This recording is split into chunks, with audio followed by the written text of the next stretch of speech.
Olá pessoal, sejam muito bem-vindos ao terceiro episódio do SCS Podcast. Hoje eu estou aqui novamente na companhia do meu companheiro, meu amigo e gerente de marketing, Nathan Dias. E temos a honra de receber uma pessoa que, na verdade, é uma grande amiga pessoal, uma amiga que a internet também proporcionou que eu conhecesse, que é a Amanda Ramalho, moradora de Belém do Pará, veio de longe só para falar com a gente hoje no podcast. É advogada, é professora também universitária. Então a gente vai explorar todas essas áreas da vida dela hoje para tentar extrair o melhor para vocês. Então, Amanda, seja muito bem-vinda e muito obrigado, viu? Eu que agradeço, é sempre um prazer falar desses assuntos que, enfim, fazem, né, um pouco da minha vida. E como você disse, né, conversar com amigos é sempre bom. A gente que tá sempre longe, né, conversa ali por mensagem, bater um papo ao vivo é sempre bacana. Então, Amanda, para começar, vamos lá, acho que a pergunta inicial, a pergunta zero sempre aqui. Como era a Amanda na faculdade, na graduação em Direito, e por que você entrou na faculdade de Direito? A Amanda queria ser médica, gente. Eu sempre comento. Não é a primeira vez que eu faço um podcast falando de carreira e eu choco a todos com essa informação, né? A Amanda queria ser médica, a Amanda não queria ser advogada, mas a Amanda também não queria ficar no cursinho, né? Eu saí da faculdade, no convênio, né? Que a gente chama lá, terceirão. Eu passei em odontologia e em psicologia. Veja, nada a ver, né? Não passei em medicina e falei, não, vou pro cursinho. E aí, no final do ano do cursinho, eu falei, quer saber, eu vou fazer direito. Minha família, todo mundo encarou com muito choque a informação, porque eu sempre falei que eu queria ser médica. Eu falei, não, eu quero ser advogada. Não, tu tá com medo, não tá com medo. Eu falei, não, mas eu quero ser advogada e fiz direito. E então, o primeiro ano de curso, o primeiro momento, eu realmente estava numa grande aventura. Eu fui me apaixonar pelo direito no terceiro semestre, quando eu conheci o direito empresarial. Amor à primeira vista, sim? Amor à primeira vista, sim. Caramba. Isso é raro. Decisão de carreira ali. Ninguém acreditou também que ia rolar, mas rolou. Quem foi seu professor ali, de Foi o empresarial? professor Fabrício E Oliveira. Foi decisivo aí? Foi, ele é meu pai acadêmico, eu falo isso pra todo mundo. Inclusive pra ele sabe disso. Que massa. Que legal. Mas por que essa reviravolta de ter passado nessas outras faculdades e ter escolhido direito? Pois é, eu... Quando eu quis ser médica, e aí que fiz odonto, eu achava que era próximo demais, sabe? Eu tinha muito medo de viver uma história pela metade. Não sei se vocês acreditam em signos, possivelmente não. Não. Mas é uma coisa do meu signo, somos intensos, né? E eu nunca quis viver nada pela metade. Eu achava que talvez a odontologia ela fosse próxima o suficiente da medicina para eu ser realizada, talvez, mas não próxima o suficiente para eu sentir que eu preenchia aquela questão profissional que eu tinha como objetivo. Sim. E aí eu resolvi que eu ia para um lugar totalmente diferente. E o direito, ele me levou para outro extremo, né? Eu saí das biológicas ali para as humanas e acho que, de fato, eu cheguei no meu lugar. Eu não sei se eu seria uma médica tão feliz ou tão realizada profissionalmente como eu sou. Apesar de ser um absurdo, né? A pessoa falar isso aos 29 anos, mas é real. Eu sou feliz na minha profissão. Eu não sei, de repente, se eu seria tão feliz assim, médica. Legal. E você nunca teve aquela vontade de fazer concurso? Medicina, de concurso? Concurso Deus me público. livre. Desculpa, pessoas de concurso. Não. Então, a partir do terceiro período ali que você conheceu o direito empresarial, você acha que a sua faculdade já começou a virar uma antecipação da advocacia? Você já começou a se preparar ou você só foi levando e aí no final decidiu? Eu sempre fui muito certinha, assim, com as coisas, sabe? Então, eu levei a faculdade como eu tinha que levar. Até me deu oportunidade com outras disciplinas. Até gosto de outras coisas, assim.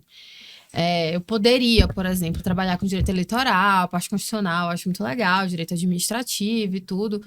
Mas não tanto quanto realmente o empresarial, porque eu sou uma pessoa extremamente prática, né? E você ligar o Lé com o CRE ali, né? Do que você aprende na faculdade, como você efetivamente pode ajudar alguém na prática, no empresarial, pelo menos pra mim, aquilo foi mais claro desde logo. E como professora, hoje eu sei que isso não é claro pra todo mundo, que às vezes a gente tá falando grego, né?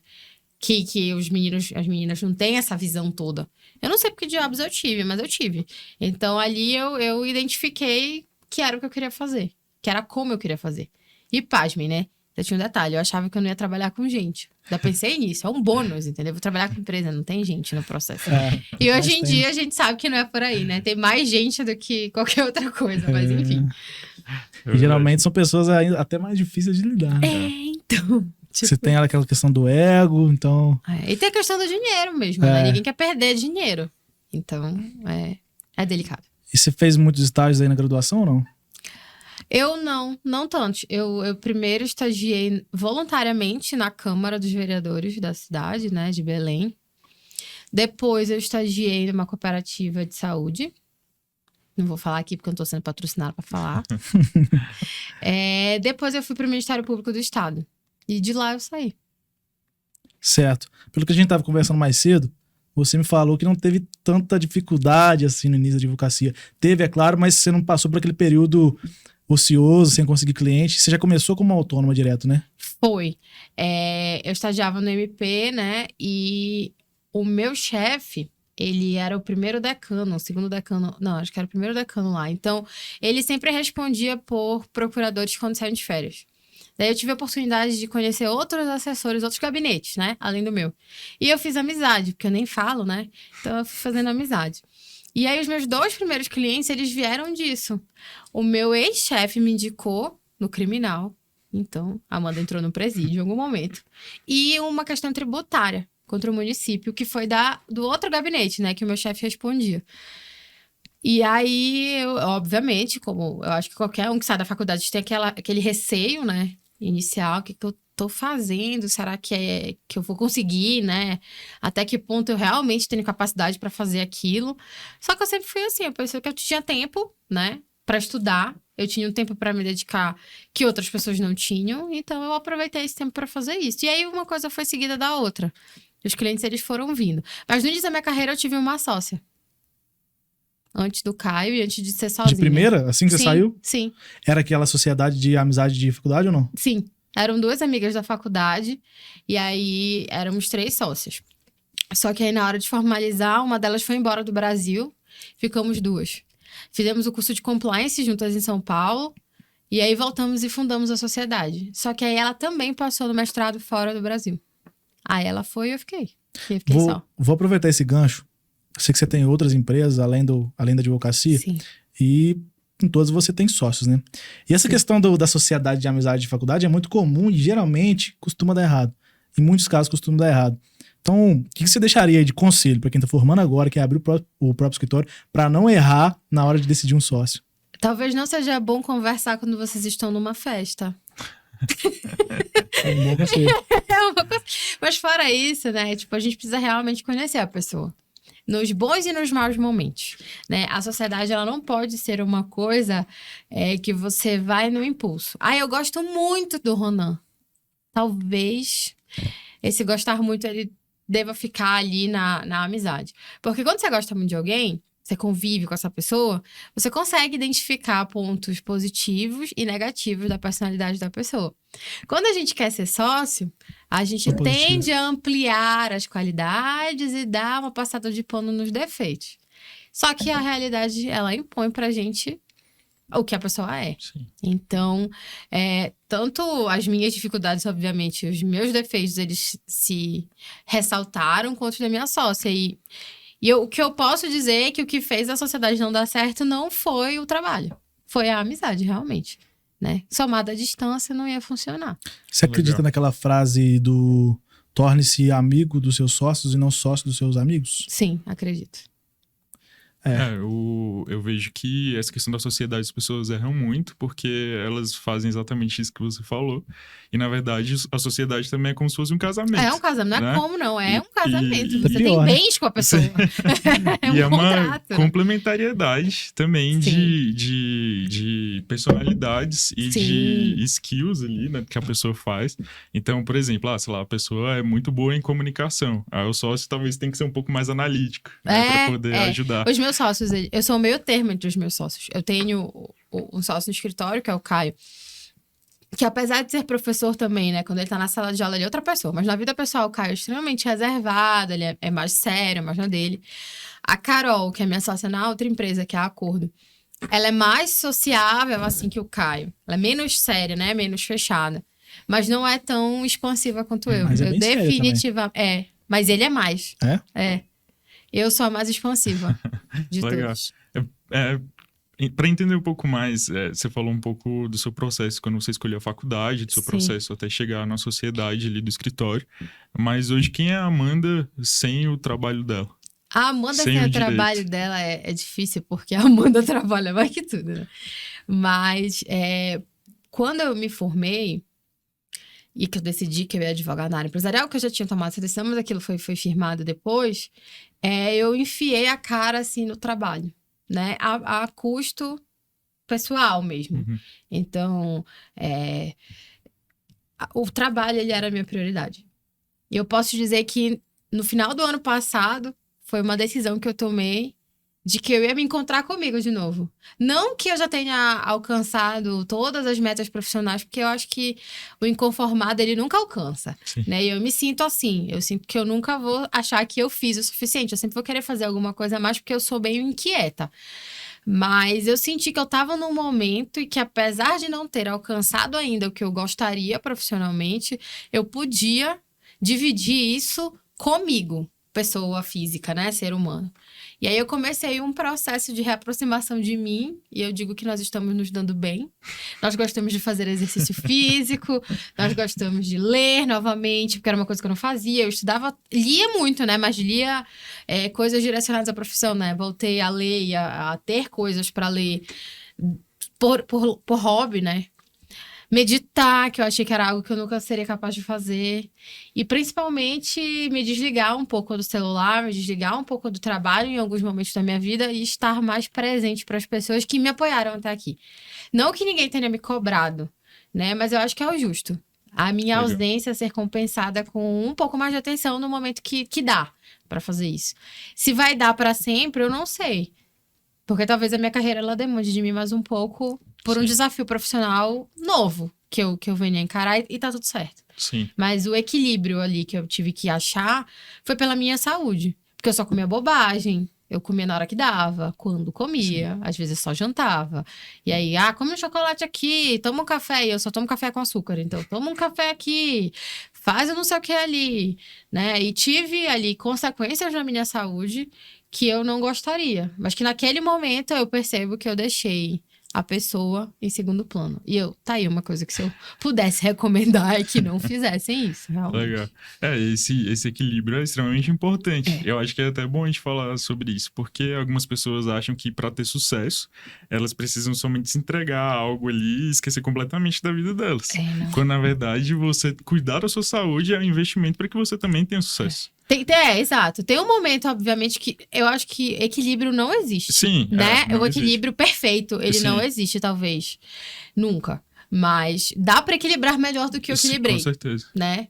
Eu acho que tem gente que faz isso bem, eu admiro essas pessoas. Sim, vai ter momentos e momentos, né? Momentos onde, de fato, você vai ter que se abster de passar um tempo com a família, se abster de estar na academia. Sim. Mas valorizar também todo o aspecto da vivência da vida também é bom, né?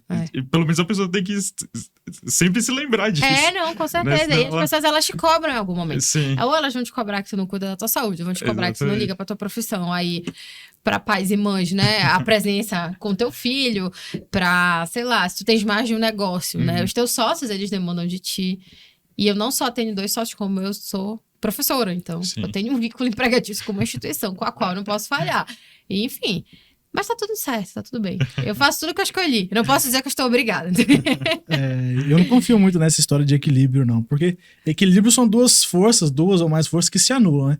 Então, assim, eu acho que é impossível, se você realmente quer crescer na carreira, que você leve todas as áreas da sua vida de forma equilibrada o tempo todo. Então, cara, você tá ali nos 22, 23, 26, 27 anos, você vai ter que abrir mão, às vezes, da festa de sexta e sábado à noite, você vai ter que abrir mão de passar tempo com seus pais, você vai ter que abrir mão, talvez, de estar mais perto ali de um namorado, ou até casamento. Porque, cara, não adianta. Se você quiser equilibrar todas as áreas da vida, em algum momento, uma vai ficar prejudicada. Então, eu fico vendo na internet. A internet hoje, todo mundo fala o que quer, né? Essa história do equilíbrio é tudo. Então, eu não acredito muito nisso, não. Não, é tudo. Eu concordo com a frase. Eu só não consigo ser equilibrada nesse nível. Né? Só não funciona. Eu acho que às vezes elas se tornam meio utópicas. Sim, né? Com certeza. Essa questão do equilíbrio, porque... Mas pra mim, tu sabes onde a utopia começou? Quando disseram que no primeiro emprego você tinha que ter experiência. Sim. Pra mim, a utopia começou nesse dia, bem aí. Porque quem é que no primeiro emprego tem experiência? Exatamente. Tirando seus estágios, você chegou a trabalhar pra alguém? Tirando ali a docência. Trabalhei. Porque eu te falei que eu queria ser médica, né? Eu falei pra vocês que eu queria ser médica. Então, entre a escola e a faculdade, eu fiquei 1 ano no cursinho e eu trabalhei como auxiliar administrativa numa clínica odontológica. Eu tinha 17 anos. Legal. Era meu Depois da estagiário, faculdade de assim. Direito, não. Não, depois da faculdade de Direito, não. Tá. Você sentiu dificuldade pra começar ali como autônoma? Porque eu fiz a transição da minha carreira de estagiário para empresário. Foi Então, bem eu louca senti- a tua história, né? Eu senti uma deficiência de algumas skills, principalmente questão de liderança, questão de gestão de equipe. Cara, isso retardou ali o crescimento da empresa em pelo menos uns 2 anos. Eu demorei ali uns 2 anos para começar a assimilar essas coisas Sim. e aí entender, não, beleza, agora eu tô pronto, eu consigo elevar o nível aqui da coisa. Mas demorou. Você sentiu isso também? Com certeza. Sabe aquela frase do não sabendo que era impossível, foi lá e fez? Ou não sabendo que era possível, foi lá e Foi lá e descobriu? soube. Exato. Então, no início, eu sempre tive esse negócio de estar à frente das coisas, desde a escola. Né? Nunca fui representante de turma, pelo menos eu não tenho essa lembrança. Eu fui. Mas eu não fui, não, acho que não. Que bom, eu era meio ditadora na escola, realmente não seria uma boa experiência. Mas assim, eu sempre fui a pessoa que meio que capitaneava as coisas. Então isso é uma coisa que já estava comigo. Eu sou proativa. Eu nem digo que eu era líder. Porque uma coisa é ser líder, outra coisa é ser proativa. Você puxava o carro. Né? Eu puxava o carro. Não necessariamente eu fazia isso da maneira correta. Né? E hoje eu até reconheço, ali analisando o passado, que uma ou duas coisas que eu fiz talvez tenha sido até levemente irresponsável. Tipo, motim contra a coordenação da escola. Né? Não, enfim. Mas deu tudo certo. Né? Meu diploma não ficou barrado. Mas quando eu comecei o escritório, era eu e uma sócia.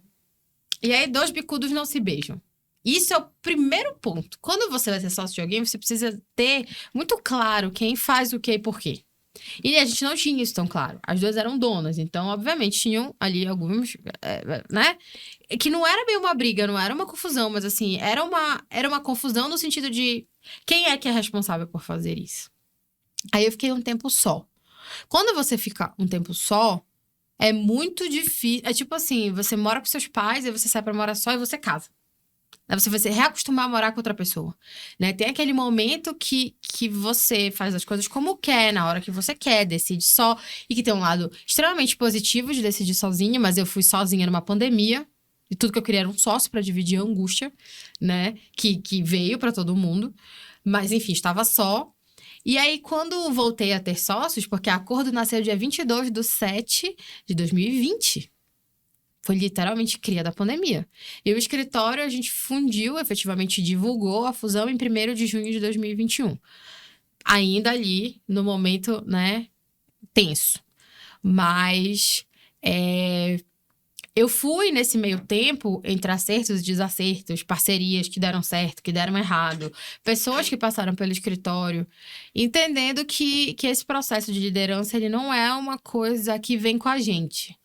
Eu nasci líder, nasci uma líder pronta. Papo furado, não nasceu, não. Você pode, e eu acho que tem, né? As pessoas que têm uma propensão para esse lugar, né? Que se sentem mais confortáveis, eu acho que essa é a palavra, com esse espaço, né? Que assumem mais riscos, que se sentem confortável com isso, né? Mas a liderança, ela precisa ser trabalhada. E ela só é trabalhada quando você é humilde. Porque senão você é chefe, né, líder? Que dá ordem, gente... Adoro falar que a pessoa fez curso de patrão ou patrão do Senai, né? Chega e fala, faz isso, faz aquilo outro. Mas não tem lógica no que tá fazendo. O líder bom, ele é um líder que primeiro, ele olha pra ele, né? Pra dificuldade dele. Tipo, se eu dei uma ordem e a pessoa não foi capaz de cumprir com aquela ordem da maneira que eu pensei, que eu planejei, eu vou olhar primeiro pra mim antes de olhar pra pessoa. Porque a falha pode estar em mim e às vezes está mesmo. Então você chama a pessoa e conversa de novo. Mas existe a pessoa que tu vai ensinar, desenhar, fazer acontecer, a pessoa ela vai insistir em fazer. Aí o problema tá com ela. Mas o líder de verdade, ele puxa a carroça e ele puxa a responsabilidade pra si. O acerto é nosso, mas o erro é meu. Né? E chegar nisso demorou. Essa foi a minha maior dificuldade. A minha maior dificuldade, na verdade, foi lidar comigo mesmo, né? Então, sim. Inclusive, nesses últimos 2 anos e meio aí, eu aprendi muito, principalmente convivendo com pessoas, especialmente o André, o Jailton e o Pablo, que são ali os mais próximos, né? Então, por exemplo, a lidar com o meu temperamento, com o meu nervosismo, eu era muito estressado, a lidar com a forma com que eu passava feedback para as pessoas. Então, geralmente, eu era o cara de dar esporro e não de explicar por que estava errado, o que deveria melhorar. Então, e também com o Pablo, por exemplo, eu aprendi a usar a minha personalidade a meu favor, né? Então, isso, inclusive, é uma coisa que ele fala muito. Se você não tiver personalidade, ou se você tentar anular sua personalidade, o seu cliente também não vai te enxergar como um profissional que merece respeito, né? Ele vai passar por cima, ele vai pisar em você também. Então, e também não tenta forçar a personalidade de terceiros. Porque cada um de nós tem um jeito de fazer. E eu acho que o que a gente mais vê na internet hoje, as pessoas achando que tem uma fórmula mágica que faz sucesso, mas é carisma, ou você tem ou você não tem. Eu vejo muito isso, né? Às vezes as pessoas veem um Ítalo Marcílio ou uma Lara Nesteruk que tem ali uma personalidade um pouco mais forte, mais ríspida, e aí... Um pouco? Aí vou imitar aqui e vou ver o que vai dar. E aí a pessoa não passa de uma pessoa mal educada, né? Exato, exatamente. Então é engraçado isso. Não, mas é legal saber desse processo que você passou, porque também até mesmo essa questão das pessoas acharem de querer inventar algo que elas não são. Sim. Porque hoje em dia é quase impossível a pessoa querer ser algo que ela não é. Em algum momento ela vai ser revelada em algum aspecto. Mas dá pra manter um personagem muito tempo na internet. Na internet dá. Exatamente, mas quando a pessoa começa a ter contato com ela, é impossível. Mas né? a real é que os nichos, eles são pequenos, Sim. né? Eu trabalho com compliance. Eu conheço gente de norte a sul do país que trabalha com compliance, e contando o dedo, assim. Né? Você conhece as pessoas. Obviamente, sempre tem alguém que você não conhece, né? Não é isso que eu tô falando, mas a galera que tá ali na panela, que vai nos eventos, que tá nas comissões, não sei o quê, eu sou bem engajada na OAB, então conheço, tenho a oportunidade de conhecer outras pessoas e tudo, a gente conhece, né? No meio da administração de condomínio, hoje o meu conhecimento é um pouco regional ainda, por uma questão estratégica, né? Porque economicamente, não vou dizer inviável, né? Mas um pouco mais complexo eu atender um condomínio fora do Pará, tá? Mas isso é uma questão de tempo, porque a partir do momento que a gente consegue ali, né? Conseguir dominar ali aquele mercado, a expansão, ela é uma possibilidade. E nesse ponto eu sou meio americana. A gente veio conversando no carro, né, sobre negócios e tudo. A gente tá pensando em expandir os nossos serviços, né, pra parte imobiliária, que a gente não tem ainda, mas assim, uma coisa a ser avaliada se vale a pena, e eu não teria nenhum problema em vender. E americano tem isso, faz negócio, dá bom, vende, segue, faz outro, né? O brasileiro, ele é meio apegado no negócio, é uma coisa mais cultural, nossa, assim, a pessoa, não fui eu que fiz, eu não tenho nenhum apego nesse sentido. É porque o brasileiro vê a empresa como se fosse um filho. O escritório eu tenho um pouco, mas é diferente, eu não tenho como vender também. O escritório de advocacia não tem aquela questão do equity, né? Não, é você, é o meu nome ali. E aí, quando o Caio entrou, uma das primeiras coisas que ele quis fazer foi, tipo, reformar tudo. Aí eu falei assim, você pode ter calma. Eu lembro o dia que eu comprei essa cadeira. Eu lembro qual foi o honorário que deu essa cadeira pra cá, entendeu? Vamos com calma, que aqui é o filho. A acordo, e não é que eu gosto mais do escritório que dá acordo, Carol, amiga, sócia, amada, te amo, não tem nada a ver com isso. Eu amo acordo. Como eu tenho muito amor, os meus sócios são irmãos pra mim, de verdade. E nós não podíamos ser mais diferentes, tá? Eu e a Carol estamos em extremos opostos ideológicos, pra vocês terem uma ideia. Mas a construção coletiva do projeto é totalmente alinhada. E aí, que é uma questão da maturidade que a nossa geração, eu não sei a tua idade, mas essa é a idade dele, e, enfim, tenho 29 anos, a nossa geração ela não é acostumada com isso. A viver, não, eu vou alijar o diferente, é o ostracismo, né? Eu não quero conversar com ninguém fora da minha bolha. Me agrada certos discursos? Não. Eu gostaria de ouvir certas coisas? Não. Eu gostaria de engajar em certas conversas? Definitivamente não. Mas e aí? A vida é essa, entendeu? E isso é ok pra mim. Então, se eu e a Carol somos diferentes em XPTO pontos e eu e o Caio em outros, existem tantos outros pontos nos quais a gente se alinha e é nesses pontos que a gente vai investir a nossa energia. Entendeu? Tem assunto que eu não converso. Sim. Ponto, acabou. Eu sei a opinião dela, sabe? E a gente se respeita e segue a vida. Respeita. Sim. Entendeu? E vai, entendeu? E negócio é resultado financeiro. Também tem isso. Né? Negócio é resultado financeiro. Está me dando resultado financeiro? Então, tá certo. Agora, a qualquer custo? É de qualquer jeito? É passando por cima dos outros? Isso aí é muito importante pra mim, cara. E isso pra mim não funciona. Mas com a graça de Deus, ou do cosmos, das energias, do além, do que você acreditar, também não funciona para os meus sócios. Eu acho que esse é talvez o marco zero. Antes de tu ser amigo, é de saber se tu tem esses mesmos princípios, né? O que vocês estão dispostos a fazer e o que é inegociável para vocês bate, então dá certo. Pode dar certo, né? porque o resto é alinhável. Tipo, tem coisa que não dá, que eu não faria. Entendeu? Jamais permitiria uma situação de assédio com outra mulher, por exemplo. Porque eu já sofri assédio no meu trabalho e eu sei o quanto que é difícil você sobreviver depois disso. Porque a gente se sente culpada, a gente sente o que foi que eu fiz, né? Pra que isso tivesse acontecido. E rever tudo que você fez até aquele momento pra buscar até uma justificativa pro justificável. Não pra passar pano pro agressor, mas pra entender o que você não faz mais, pra que não aconteça de novo. Então, isso pra mim é inegociável. Sim. E outras coisas também, né? Enfim, corrupção não preciso nem falar.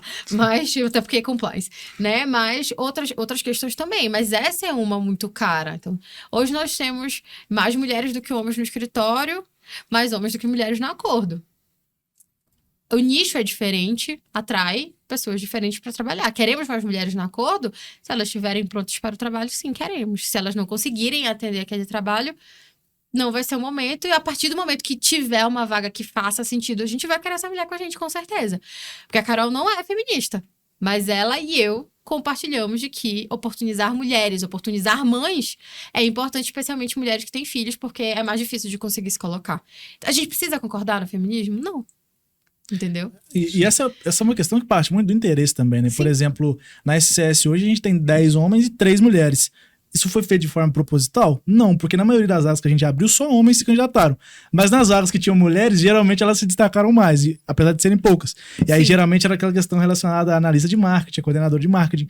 E aí, design, gestão de tráfego, tudo isso sempre era homem, só tinha homem nos processos seletivos. Então foi algo construído ali de forma natural também. Pois é. E qual que eu penso, né? Que é o compromisso institucional. Se isso te incomoda, porque pode não te incomodar, tá tudo certo. Inclusive, a gente pergunta isso Né? para as mulheres nas entrevistas. Sim. Se isso te incomoda, o que eu posso fazer por isso? Tem uma empresa que foi uma das primeiras foi o primeiro código de conduta que eu fiz, que eu vou falar o nome, tenho certeza que, espero, na verdade. Mas eu tenho quase certeza que os dois não vão suportar, chama Manioca. Eles têm produtos feitos com tucupi, com cupuaçu, a nossa farofa, a nossa farinha, né, que é diferente. Enfim, foi o primeiro código de conduta que eu fiz, né, depois do curso de compliance. E uma vez eles abriram um processo seletivo, e eu posso falar isso porque é público, estava no LinkedIn. E não tiveram mulheres suficientes inscritas no processo. E eles republicaram a vaga, né, com essa proposta. Nós gostaríamos, não necessariamente contratar uma mulher, né, mas que tivessem mais mulheres inscritas no processo. E a gente vai prorrogar o prazo. E mais mulheres se inscreveram, e uma mulher foi, inclusive, uma ex-cliente minha, porque Belém é assim, tá, gente? É um ovo de codorna partido no meio. E aí, até uma ex-cliente minha do escritório que foi a selecionada lá na vaga. Está lá trabalhando. Legal. Poderia ter sido um homem?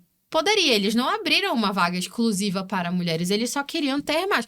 Então, assim, fizeram o que eles puderam por um incômodo que tinha sido causado ali.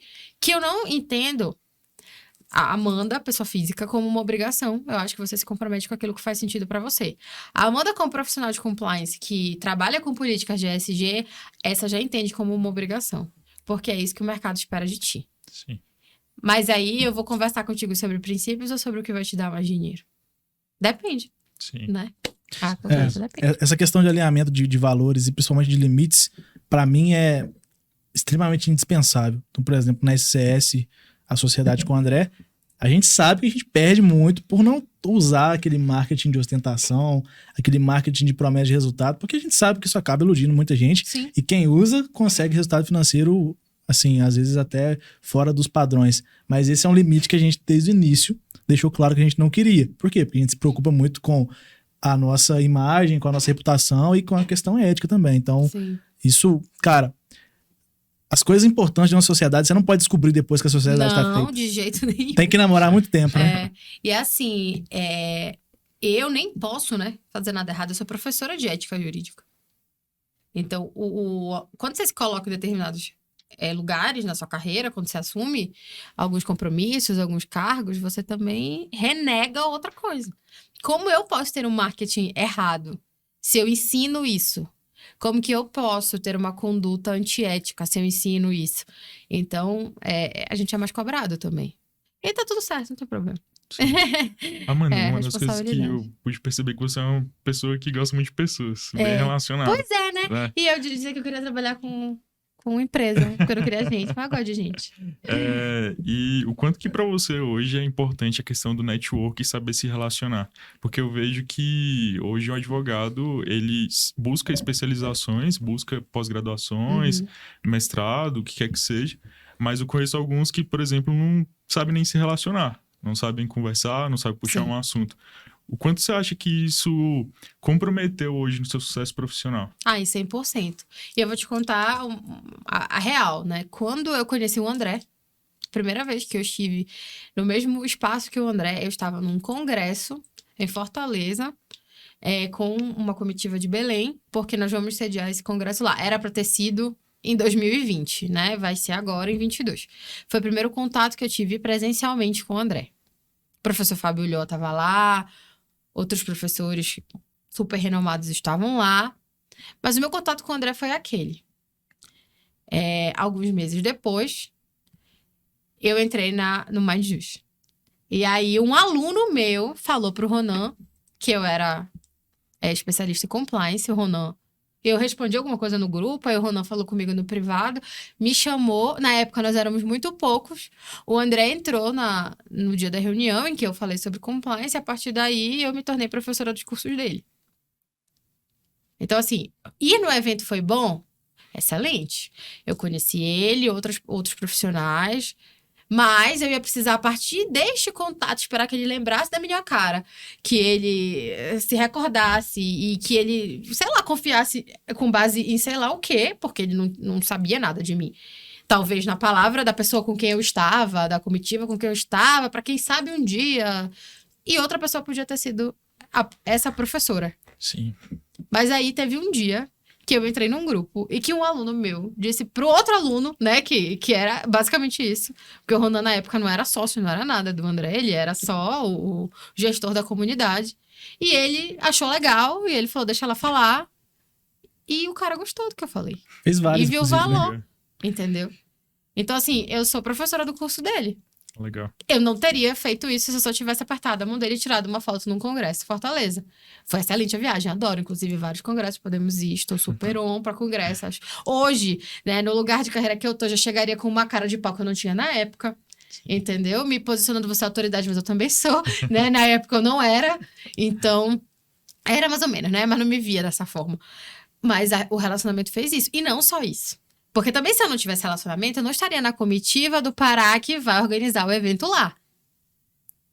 Sim. Talvez quando ele fosse no Pará, talvez quando o outro profissional fosse no Pará, talvez eu conseguisse, sei lá, um orientador para o meu doutorado. Mas aí eu ia ter que esperar uma pandemia passar, um jantar, um não sei o quê. Ia ser um caminho um pouco mais longo do que foi eu estar num grupo do MindJus. E eu falo para os meus alunos isso. Falei para os meus colegas de pós. Entra no grupo. É um lugar de muito valor. E muitos entraram, inclusive.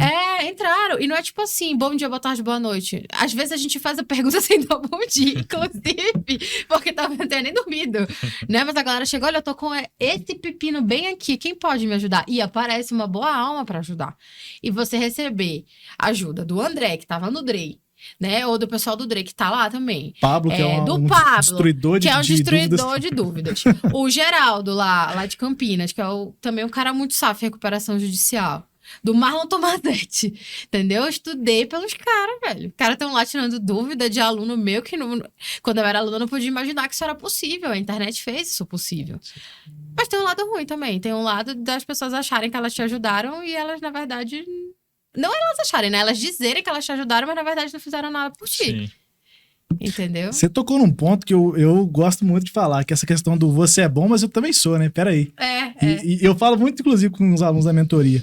Cara, quando você tá conhecendo, você vai conversar com uma pessoa que em tese tá numa posição acima da sua, profissionalmente falando, você não pode chegar com essa coisa de idolatria, com essa coisa de se rebaixar, porque você já chegou perdendo ponto, cara. Então você tem que saber seu valor também. Você tem que ter humildade, você tem que saber ter, principalmente a humildade intelectual, Sim. Mas você tem que saber reconhecer o seu próprio valor e tem que saber mostrar isso pras pessoas também, né? Não adianta.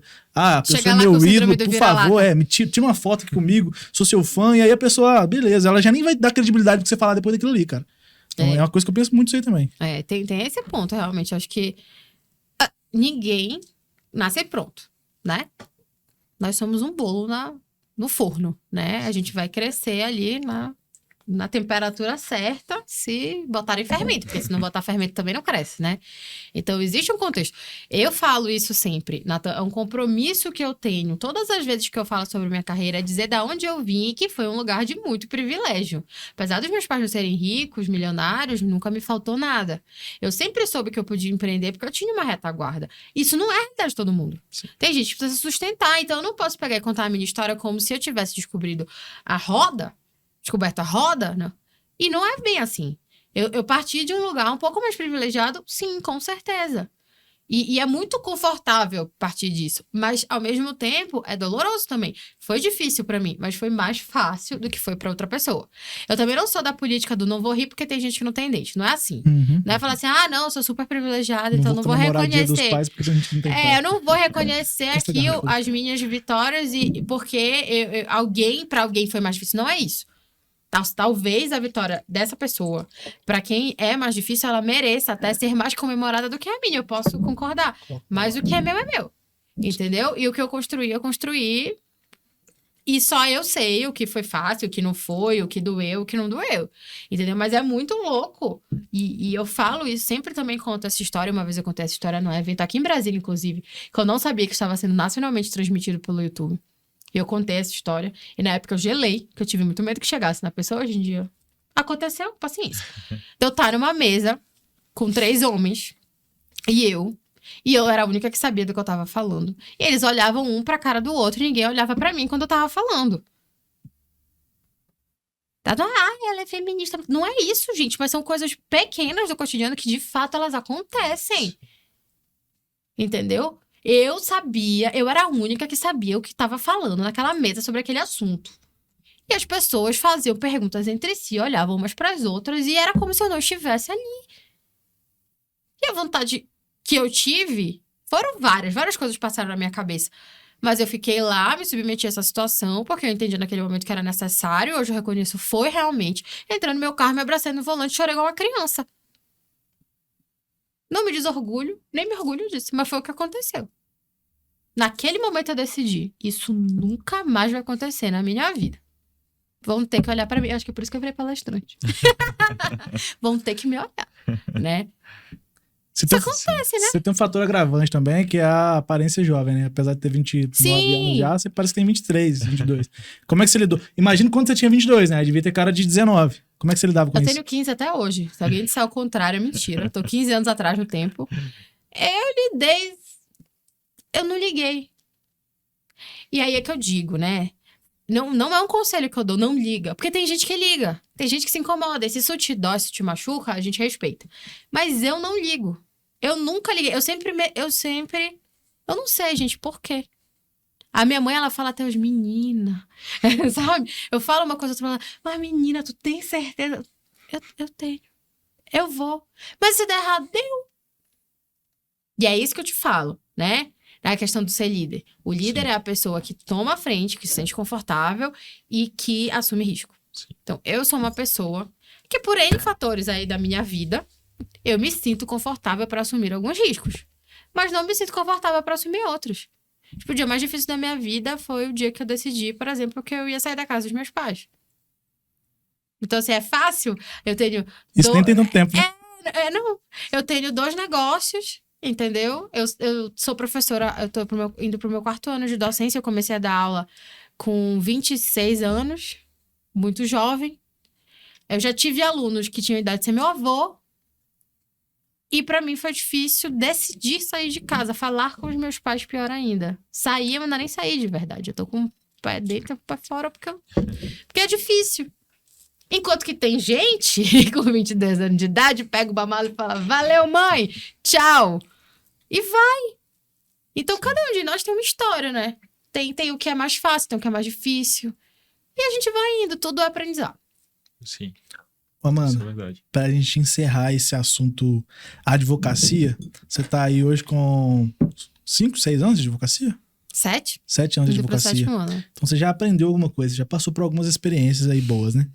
E tem esse fator de ter também começado desde o início como autônoma e depois já ter criado seu próprio escritório com sociedades, 2 sociedades diferentes, inclusive. Então, essa é uma dificuldade que muita gente tem hoje, né? saí da faculdade e agora, o que eu vou fazer? Então, o que a Amanda faria se ela voltasse no tempo e fosse começar de novo na advocacia? Eu definitivamente teria estagiado no escritório. Não para trabalhar nesse escritório, mas para ter uma noção melhor do que era a realidade do escritório de advocacias, entendendo que eu queria advogar. Eu pensei muito na época da faculdade que eu queria estudar. E para quem quer estudar, você estagiar num órgão público ou numa empresa, você querendo ou não tem uma rotina bem diferente da de um escritório. Não é que é leve, mas é diferente. É mais fácil de conciliar, né? Então, eu teria me colocado nessa posição ali de estagiar no escritório para eu ter uma noção melhor. Porque, no final das contas, eu acabei sendo a gestora e muito do que eu aprendi errando. É porque a maior lição não é que tu aprende, olha que legal, eu sou inteligente, eu li, apliquei e deu certo. Não, a lição que tu aprende mesmo é aquela que te custa dinheiro, ou que te custa o sono, né? Às vezes mais é que custa o sono até do que te custa dinheiro, porque se tu tiver dinheiro, sai ali, né? Na facilidade, mas é que te custa o sono, é que te preocupa, essa sim, ela te acompanha. Então, eu teria encarado com um pouco mais de maturidade as minhas experiências, maturidade profissional. Eu tive um foco mais acadêmico, assim. E tá tudo bem, quem quiser fazer isso. Não me ajudou também que sou professora, mas hoje eu faria diferente. Legal. E essa questão agora é o assunto que eu queria tratar, né? Você entrou muito nova na docência e já na graduação ali desde o início, né? Então, como que foi isso? Você fez mestrado, entrou sem mestrado, como que foi para fazer o mestrado, como que foi o início na docência, como que foi ali conhecer seus alunos, como que você desenvolveu seu método, sua metodologia de ensino, como é que foi tudo isso aí no início? Eu, desde a escola, ensinava os amiguinhos alguma coisa que eu sabia, os amiguinhos não sabiam, porque eu identifiquei que eu aprendia mais assim. Quem me lembrou isso, inclusive, foi um ex-namorado aí numa conversa, um belo dia. Falou, tu ensinava química pra gente, né? Eu falei, menino, não era? Verdade, eu ensinava mesmo química. E aí, na faculdade também, né? As matérias que eu tinha, todo mundo faz isso na faculdade. Tem um grupo de amigos e alguém é melhor em alguma coisa, e o amigo que é melhor em alguma coisa dá ali, né? Aquela revisão. Ai, perdão, gente. Eu fazia isso também. Aquela revisão ali antes da prova, né? Fala ali dos pontos mais importantes, e eu, lá no empresarial, já fazia isso. Eu decidi que eu queria ser professora no último ano da faculdade. Eu não fui monitora, eu não me meti em iniciação científica. Então, eu apliquei para os programas de mestrado ali. Mudaria isso? Mudaria. Mas, enfim, né? Fui. E peguei um pau na testa, né? No processo seletivo que eu queria. E fui aprovada em Coimbra. Só que eu não tinha contado pra ninguém que eu tinha aplicado pra Coimbra e eu tinha um mês pra ter em Portugal morando. E eu não tinha avisado pra ninguém porque eu achei que eu não ia passar. Então não foi viável, até porque quando o período letivo lá em Portugal, ele é diferente do nosso aqui. Eu já tinha entrado aqui, lá, né, no caso. Aí eu teria que abandonar 6 meses de mestrado pra começar de novo.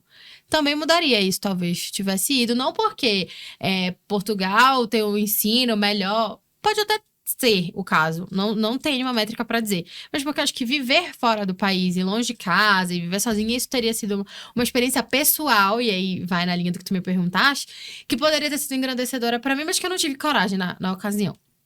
Aí eu fui por uma safe choice, né? Eu já estava como aluna especial. Tentei fazer lá em São Paulo, passei em todas as fases, fiquei na última. Quando eu voltei para Belém, o meu orientador, que tinha sido meu orientador de TCC, falou, por que você não tenta entrar como aluna especial num programa aqui? E aí foi possível.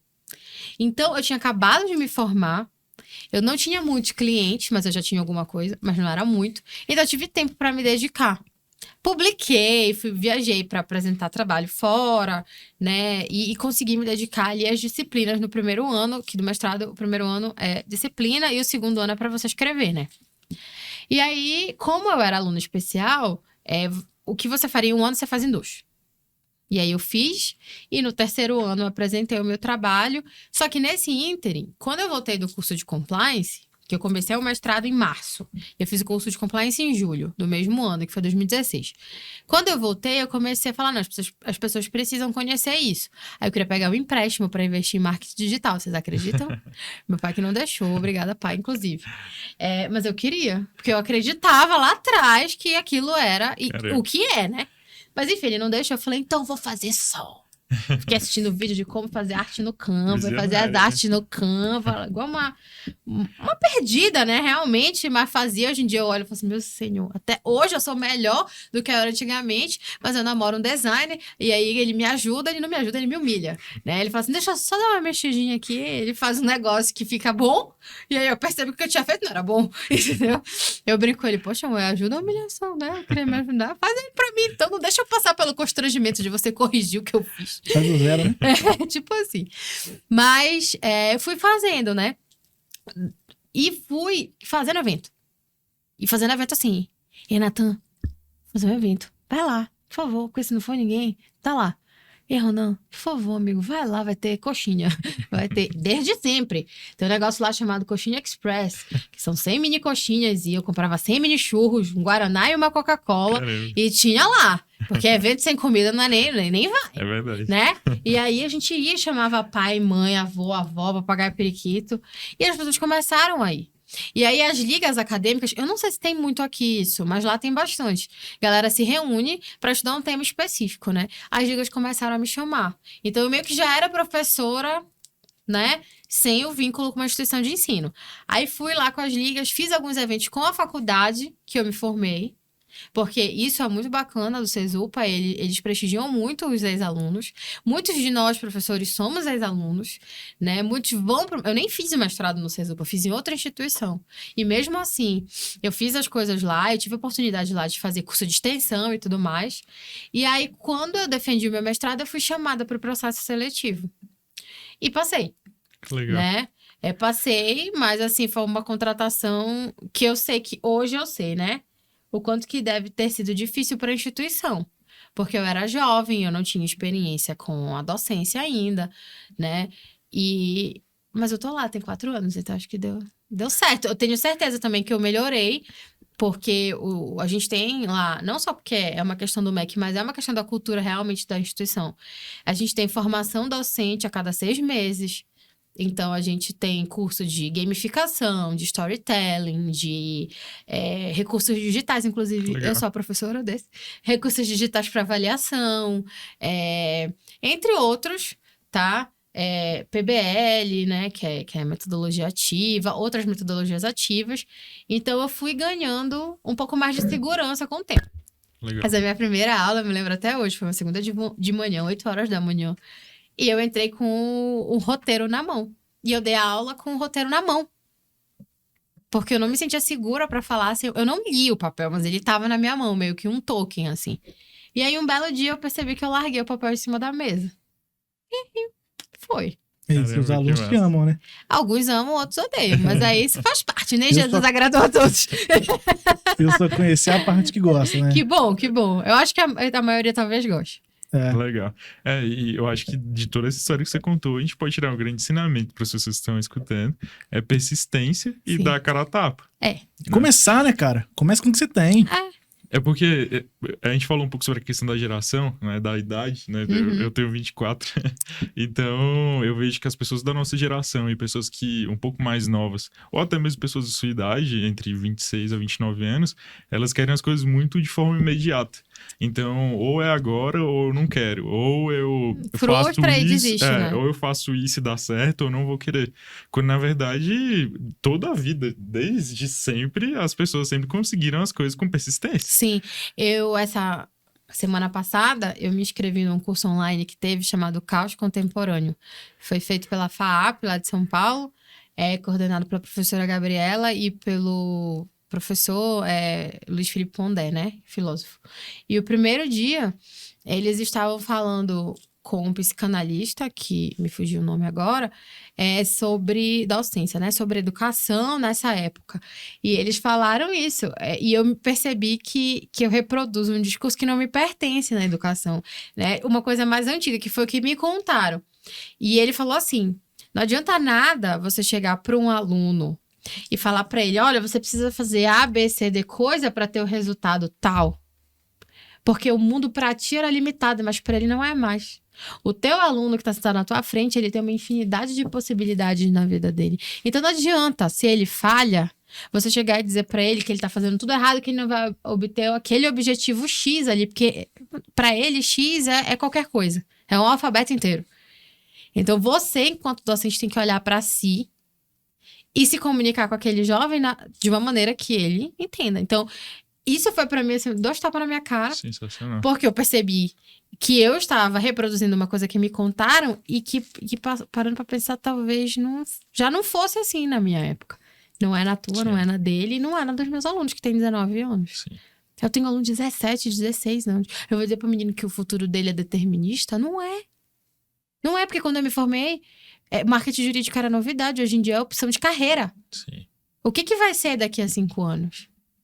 Né? Eu trabalhar com uma previsibilidade que não existe, é eu frustrar também esse jovem que poderia ter se desenvolvido numa coisa ou em outra, e não vai se desenvolver porque eu cantei lá a pedra na cabeça dele de que o futuro dele era XPTO. E o Ronan sabe, ele recebeu o vídeo de um aluno meu, que eu pedi uma apresentação criativa, o menino me fez um curta-metragem. Foi, ficou legal. E eu fiquei assim, massa. eu fiquei atônita. Eles tiraram 10, inclusive, nem fizeram prova. Mas sabe que a pessoa atônita? Eu olhava, eu não acreditava no que eu tava vendo. E às vezes um menino desse vai perder tempo metendo a cara em doutrina para virar um advogado, talvez não seja o perfil dele, né? Exatamente. Ele pode, com aquilo que ele vai estudar, fazer outra coisa. Sim. Entendeu? E ser muito bom nessa outra coisa. É. Que não vai necessariamente se distanciar do direito. Né? Isso é verdade. Pensando nessa questão, você tocou na parte da docência. Hoje, qual a sua opinião em relação ao padrão de ensino brasileiro?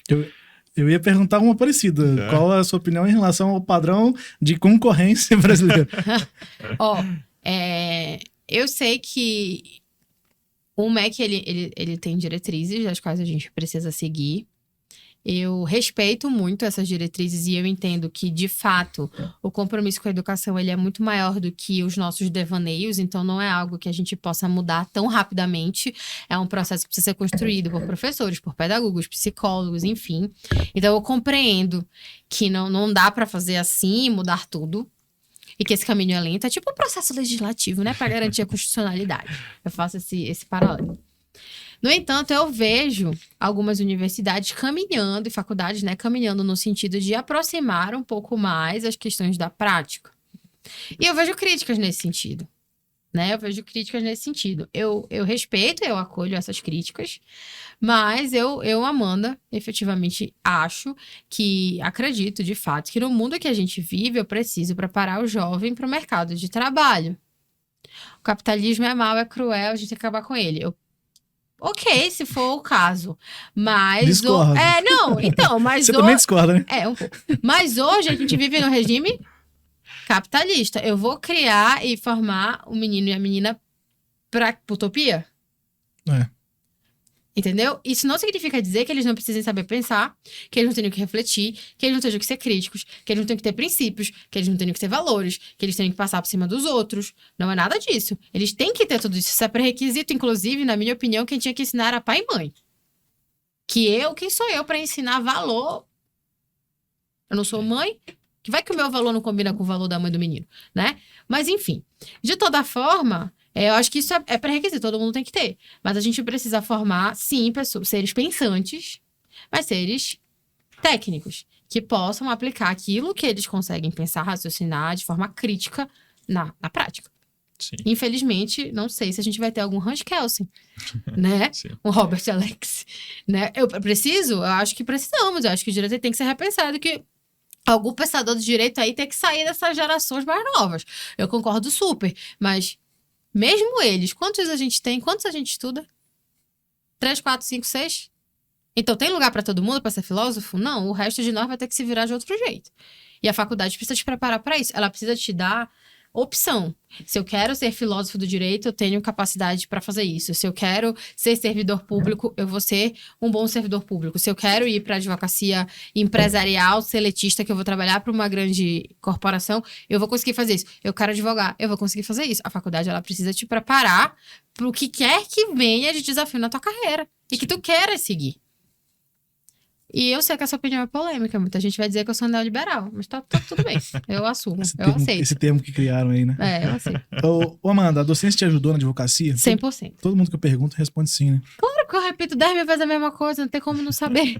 E na questão de ganhar autoridade perante a sociedade, te ajudou também? Ajuda, sim, mas não tanto quanto me ajuda na prática. Tipo assim, saber onde estão as coisas, saber a técnica, isso ajuda mais. A notoriedade é um pouco mais difícil porque quem é o filho?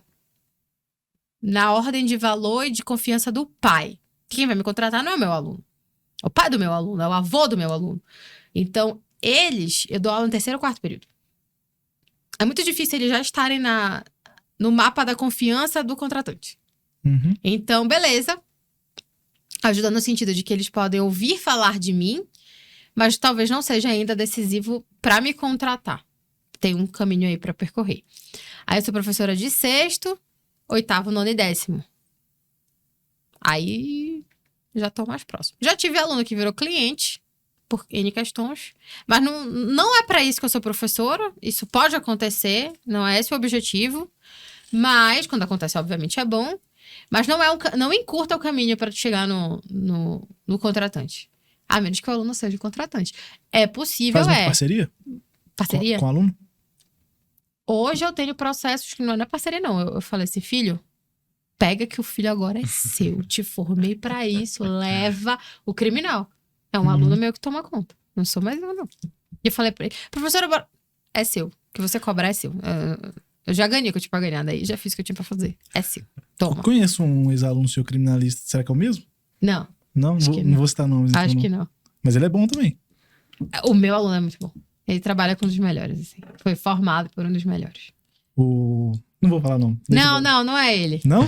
Não é ele. Tá. Não, ele não faz o crime que é o caso. Certo. Então, Porque tem isso, gente. Eu descobri, eu não sabia. Criminalista tem os que fazem os crimes A, B, C, D, e os que não fazem, né? existe uma ética entre os criminalistas. Tem gente que não faz crime com sangue, tem gente que não faz crime contra a vida, Eu tem gente que não faz crime contra a mulher, assim.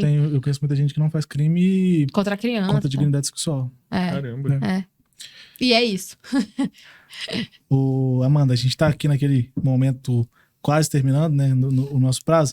E aí eu queria... Passou rápido, né? Sabe que é o vinho ou foi a conversa? Não, é que eu falo muito, amigo. Eu posso falar até amanhã. Isso é um problema, inclusive, meus alunos.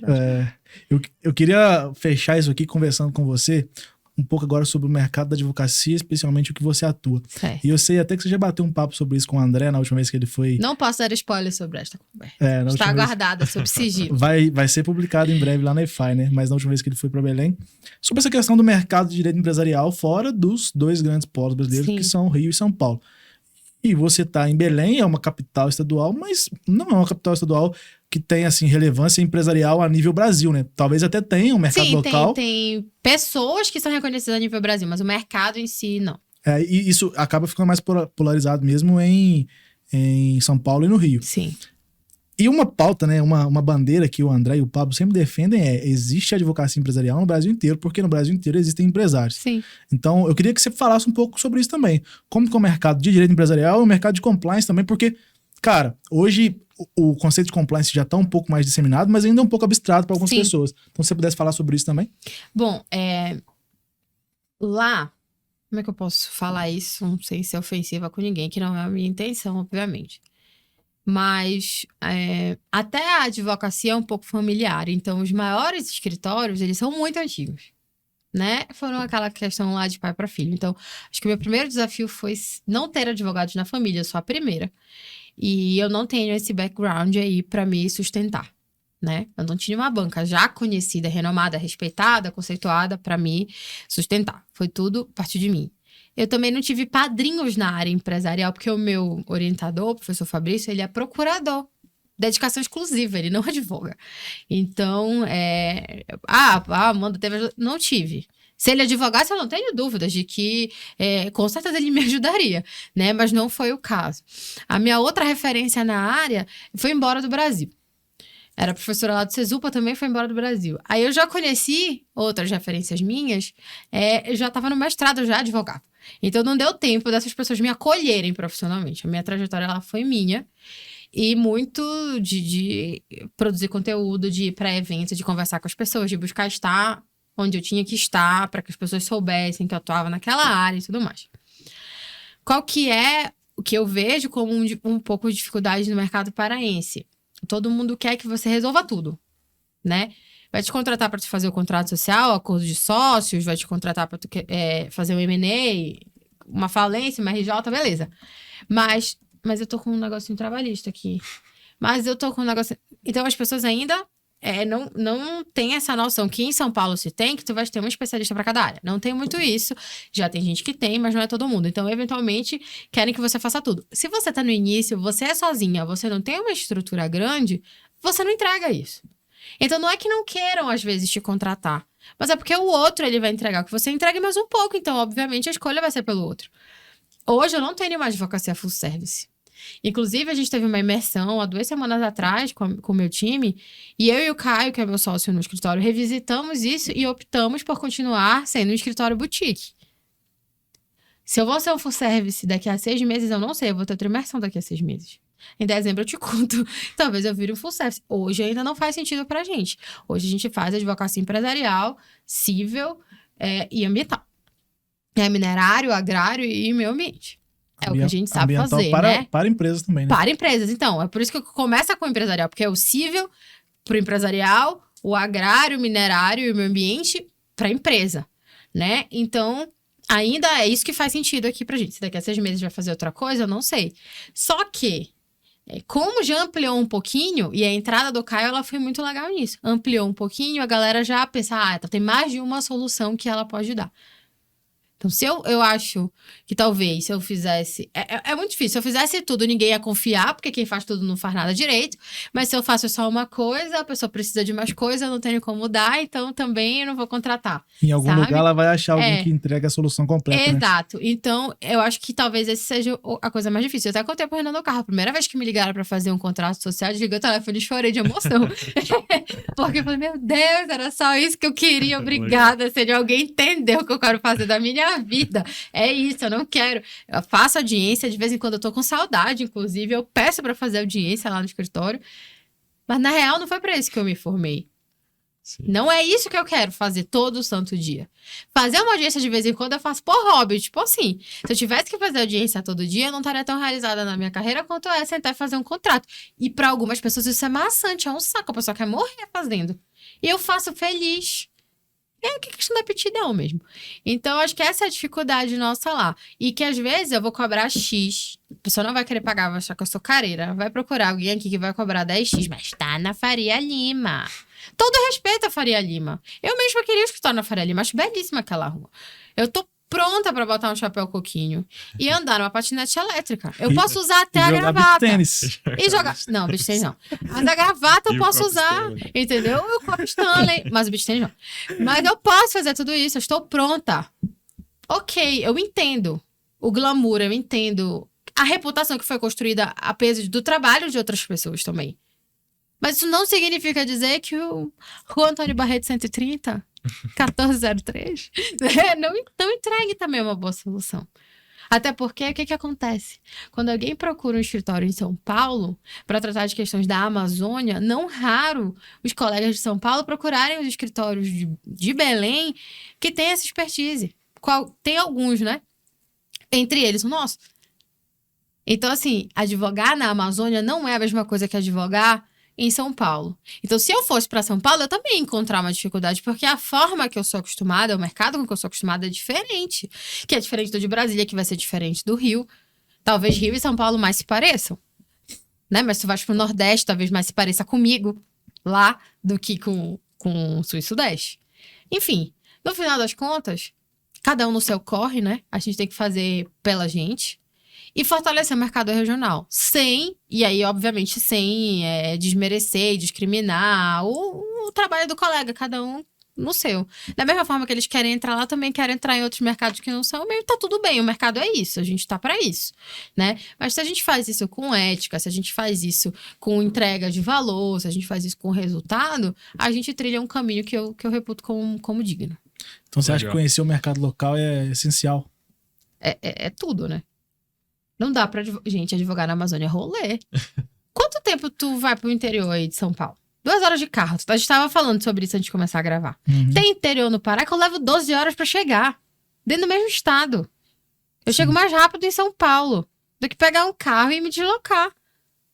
Tá entendendo? Isso não é comum aqui, entendeu? Não tem privatização de rodovia lá.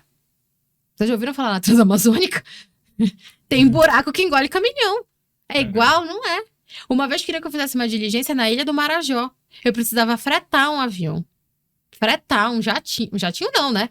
Fretar um monomotor.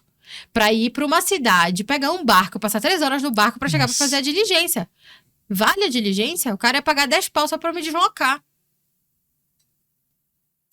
É igualzinho aqui, né? Quanto que era o frete do jatinho? 7 pau. Não ia dar muito lucro, não.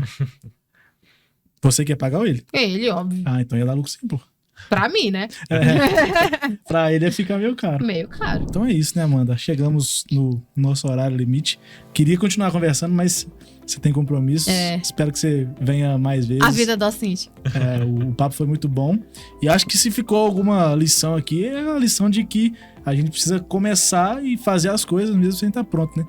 Isso. É bem isso aí. Tem até aquela frase, né? A famosa frase do Cortella que ele faz, né? Faça o seu melhor nas condições que você tem, até você ter condições melhores para fazer melhor ainda. Aparentemente é uma frase clichê, mas é isso. Não tem essa história de, vou fazer pós, vou fazer mestrado, vou fazer doutorado, e aí você acaba o doutorado, você tá ali, você não trabalhou, você não fez nada, você não ganha dinheiro ainda. Só te cortando rapidinho, no curso de compliance que eu fiz, o primeiro, né, que eu já fiz mais de um, o Giovanni Falchetta, ele é do Tosini Freire, lá em São Paulo. Ele era um dos professores. E aí eu, entusiasmada, né, no coffee break, fui conversar com ele, aí falei, porque eu faço isso. Ele olhou pra mim e falou assim, com certeza, eu fui mais um aluno, das 1 milhão de alunos que ele teve, mas ele foi um professor que me marcou por isso. Ele virou pra mim e falou assim, posso te dar um conselho? Pode, professor, claro. Vai trabalhar. Senão você vai ser eternamente a moça nova que sabe tudo, mas não aprendeu nada. Eu olhei pra ele. Sabe quando dá aquele eureka, né? E agradeci. Porque é isso. Porque não que o ensino formal não tenha me ajudado. Me ajuda, obviamente. Mas tem coisa que é o borogodó que a gente falou mais cedo aqui, né? E o borogodó, ele só vem quando você é acostumado. E é a vida. Então é isso. Encerramos aqui nosso bate-papo. Amanda, quero te agradecer demais. Você já sabe o carinho que eu tenho por você, nossa amizade. Como eu disse, espero que você venha mais vezes. E Natan, muito obrigado por ter me acompanhado aqui mais uma vez. Tchau, gente. Muito obrigada. E espero não ter falado muita besteira, não, que de vez em quando a gente solta uma ou outra, mas tá tudo certo. É isso. Valeu, pessoal. Até o próximo. Tchau.